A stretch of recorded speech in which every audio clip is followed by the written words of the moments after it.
The newly released remake of Resident Evil 4 shares a lot in common with the original, but there are just enough differences to really throw a wrench in your plans of not being chainsawed in half.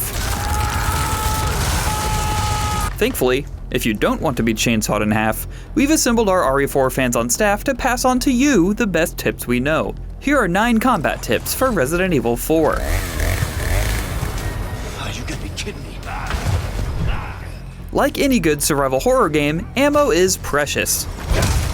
Aim for the head or kneecaps to stagger your enemies, and once the white marker, which is new to the remake, flashes above their head, you can hit them with a melee attack for extra damage, and more importantly, crowd control. You can also melee attack after perfect parrying with your knife. Just look for the symbol in the bottom right to perfect your timing.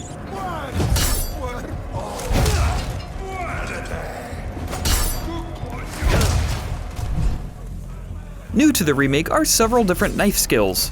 Parrying, stealth kills, downed enemy attacks, and auto escapes from enemy engagements will all inflict a small hit to your knife's durability, but your combat knife can be repaired by visiting the merchant. If you have other knives than your combat knife equipped, they will break permanently before automatically switching back to your combat knife. So manually equip these breakable knives if you want to use them first to get them out of your inventory.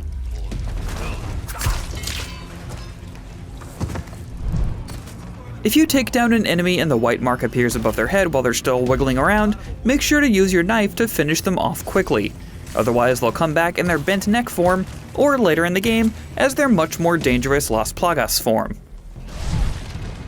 In the OG RE4, you had to ready your knife before attacking with it.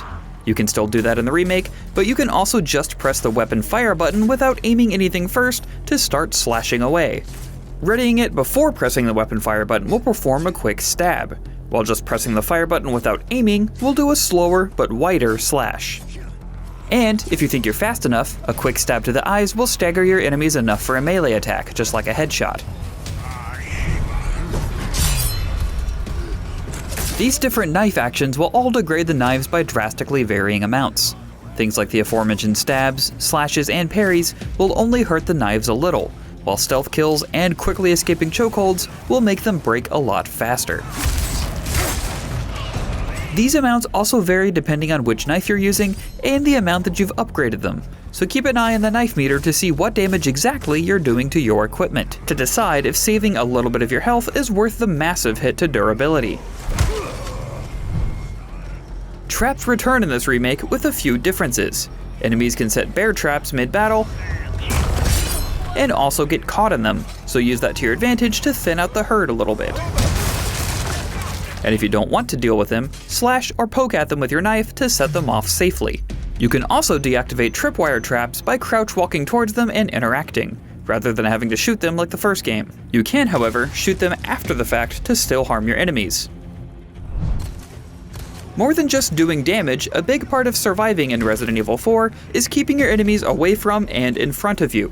If enemies are swarming in from all sides, quick turn using down and the sprint button and hightail it out of there. If there are bigger or more damaging enemies in the midst of the horde, they can sometimes hit the enemies around them when they swing their weapons, so pick away at stragglers, or even melee them back into the group so the big baddies can do double duty. If you're being harassed by the dynamite throwing enemies, you can blow them up even before the dynamite is lit by shooting the sticks in their hands. And in the interest of utilizing mob mentality like the tip before, try waiting until the friends are nearby before blowing them up as a group activity. Just like the original, flash grenades do major damage to exposed Las Plagas bodies, so anytime you see those writhing tentacles, there's a good chance your flash grenade will kill them outright.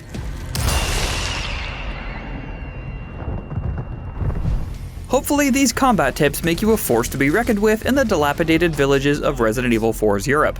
Have any game wisdom you want to impart? Make sure to leave it in the comments below, and while you're here, check out our review of Resident Evil 4. And for everything else gaming, keep it right here on IGN.